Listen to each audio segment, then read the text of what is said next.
안녕하세요. 이곳에 오신 것을 정말 기쁘게 생각해요. 오늘 밤 우리는 우리가 집이라 부르는 이 세계의 조용한 경이로움 속을 천천히 떠다닐 거예요. 지금 어디에 계시든 이 시간을 당신만의 순간으로 삼아 보세요. 속도를 늦추고 소음은 부드러워지게 두고 생각들은 잔잔한 물 위에 떨어지는 나무잎처럼 가라앉도록 하세요. 오늘 밤 우리는 지구에 머뭅니다. 이 행성의 생명은 우리가 상상하는 것보다 훨씬 더 신비롭고 강인하며 놀랍습니다. 빛나는 바다에서 불멸의 해파리까지, 고대의 지하숲에서 우주에서도 살아남는 미세한 생명체까지, 지구는 당신을 놀라게 하고 편안하게 하며 마음 깊은 곳을 살짝 건드리는 방식으로 살아 숨쉬고 있습니다. 지금 들려오는 이야기들 중 일부는 세상을 바라보는 당신의 시선을 바꿀지도 모릅니다. 또 어떤 발견들은 산들바람에 실린 꽃잎처럼 그저 조용히 스쳐 지나갈 수도 있겠지요. 부드럽고 호기심을 자극하며 잊히지 않게 말이에요. 이런 평온한 경이로움이 마음에 닿거나 호기심을 깨운다면 좋아요와 구독을 눌러주세요. 다른 잠든 영혼들도 이곳을 찾을 수 있도록 도와줍니다. 하지만 지금은 그저 편안해지세요. 깊게 숨을 들이마시고 지구 생명의 기적을 따라가는 이 느리고 부드러운 여정을 시작해 봅시다. 영원히 살 수 있는 해파리가 있습니다. 지중해의 따뜻한 연안과 전 세계의 바다에는 자연의 가장 보편적인 법칙 중 하나를 거스르는 생명체가 떠다닙니다. 불멸의 해파리로 불리는 투리토프시스 도르니는 놀라운 능력을 지니고 있습니다. 상처를 입거나 노화되거나 위협을 받으면 자신의 몸을 더 이른 생의 단계로 되돌릴 수 있습니다. 마치 나비가 다시 애벌레로 돌아가는 것처럼 폴립 단계, 즉 해파리의 어린 시절로 되돌아가 다시 삶을 시작합니다. 이 과정은 이론이 아닙니다. 실험실에서 반복적으로 관찰되었습니다. 이 해파리는 먹히거나 파괴되지 않는 한 생의 단계를 끝없이 반복할 수 있습니다. 비록 인간에게 영원한 생명의 열쇠를 주지는 않지만 자연의 상상력이 우리의 상상을 훨씬 뛰어넘는다는 사실을 조용히 일깨워 줍니다. 바다 위를 고요히 떠다니며 이 생명체는 시간을 한 번이 아니라 다시 또 되감습니다. 나무들은 보이지 않는 네트워크를 통해 서로 속삭입니다. 숲의 고요 속에서 발 아래에서는 비밀스러운 대화가 이루어지고 있습니다. 혼자 서 있는 거인처럼 보이던 나무들은 균근이라 불리는 곰팡이 실의 지하 네트워크로 연결되어 있습니다. 이 섬세한 연결망을 통해 나무들은 영양분을 교환하고 화학 신호를 보내며 해충이나 가뭄에 대한 경고까지 나눕니다. 어머니 나무라 불리는 오래된 나무들은 이 숨겨진 그물을 통해 당분과 자원을 자손들에게 전달합니다. 이것은 비유가 아닙니다. 과학자들은 이 거대한 생물학적 네트워크를 우드 와이드 웹이라 부르기 시작했습니다.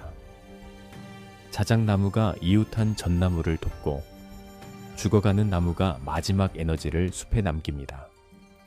의식은 없지만 깊이 협력적인 조용한 지능입니다.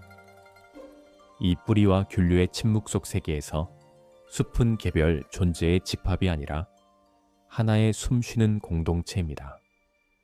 타디그레이드는 우주에서도 살아남을 수 있습니다. 물고미라 불리는 이 미세한 생명체는 거의 파괴되지 않습니다. 길이는 1밀리미터도 되지 않으며 현미경 아래에서는 주름진 8달이 젤리곰처럼 보입니다. 하지만 크기에 속지 마세요. 이들은 절대 영도에 가까운 냉동, 끓는 열기, 엄청난 압력, 방사선, 그리고 우주의 진공 상태에서도 생존합니다. 이 비결은 크립토바이오시스라는 상태에 있습니다. 몸을 거의 완전히 말리고 신진대사를 멈춘 채 기다립니다. 죽는 것이 아니라 멈춰 있는 것입니다. 그리고 물이 돌아오면 다시 깨어납니다. 이들은 생명이 얼마나 끈질기고 낯설며 적응력이 뛰어난지를 우리에게 상기시켜줍니다. 별들 사이를 떠돌 때조차도 말이죠. 산소는 한때 치명적인 독이었습니다. 오늘날 우리는 매 순간 산소를 들이마십니다. 하지만 오래전 산소는 지구에서 가장 위험한 오염물질이었습니다. 20억 년 전 초기 생명체는 산소가 없는 환경에서 번성했습니다. 그러다 시아노박테리아가 등장해 광합성을 통해 산소를 방출하기 시작했고 결국 대산화 사건이 일어났습니다. 많은 혐기성 생물들에게 산소는 독이었고 대멸종을 불러왔습니다. 하지만 일부 생명체에게 산소는 새로운 에너지원이 되었고 복잡한 다세포 생명의 탄생을 이끌었습니다. 당신의 숨결은 한 번의 대멸종이 남긴 유산이기도 합니다. 하지만 반딧불은 빛을 이용해 포식자에게 경고하기도 한다. 어떤 종은 쓴맛이 나거나 약한 독성을 지니고 있다. 그들의 빛은 아름다움이자 신호이며 어둠 속을 춤추듯 오가는 살아있는 깜빡임의 언어다. 일부 원숭이들은 약용식물을 사용해 스스로를 치유한다. 아프리카와 남아메리카의 숲에서 어떤 원숭이들은 식물을 먹는 데서 그치지 않고 약으로 사용한다. 연구자들은 침팬지와 다른 영장류들이 병들거나 다쳤을 때 일부러 쓴맛이 나고 영양가가 없는 식물을 찾는 모습을 관찰했다. 그들은 특정 줄기에 속을 씹거나 거친 잎을 통째로 삼키거나 어떤 물질을 피부에 문지른다. 이런 식물들 중 다수는 항균, 항진균, 항기생 성분을 포함하고 있다. 예를 들어 장내 기생충에 감염된 침팬지들은 벌레를 배출하는 데 도움이 되는 쓴 잎을 먹곤 한다. 이 식물들은 평소에 먹는 것이 아니라 증상이 나타날 때만 섭취한다. 이러한 행동은 동물의 자기 약물 치료, 즉 추파마코그노시, 파마총노시로 알려져 있다. 이는 치유의 방법을 인간만이 사용한다는 생각에 도전한다. 이 지식은 본능적일 수도, 전해진 것일 수도, 혹은 그 둘 다일 수도 있다. 하지만 분명 숨겨진 지능을 드러낸다. 가지와 잎 사이에는 이미 약국이 존재하고 어떤 동물들은 그것을 사용하는 법을 알고 있다. 조류는 우리가 숨쉬는 산소의 대부분을 만들어낸다. 우리가 내쉬는 모든 숨은 나무뿐 아니라 바다로부터의 선물이다. 바다 표면 근처를 떠다니는 식물성 플랑크톤이라 불리는 미세한 생물들은 식물처럼 광합성을 한다. 햇빛을 흡수하고 이산화탄소를 받아들여 산소를 방출한다. 현미경적 크기에도 불구하고 이 조류들은 지구에서 숨 쉴 수 있는 산소의 절반 이상을 생산한다. 그들은 크릴에서 고래에 이르기까지 모든 것을 지탱하는 해양 먹이사슬에 보이지 않는 토대다. 그들의 역할은 대기에서도 마찬가지로 중요하다. 그들이 없다면 공기 중 기체의 균형이 바뀌고 기후 또한 변할 것이다. 식물성 플랑크톤은 온도, 해류, 영양분에 반응하며 바다의 변화에 매우 민감하다. 해안에서는 보이지 않지만 그들은 어디에나 있다. 파도 아래에서 반짝이는 구름처럼 숨을 내쉴 때마다 바다도 함께 숨 쉬고 있음을 기억하라.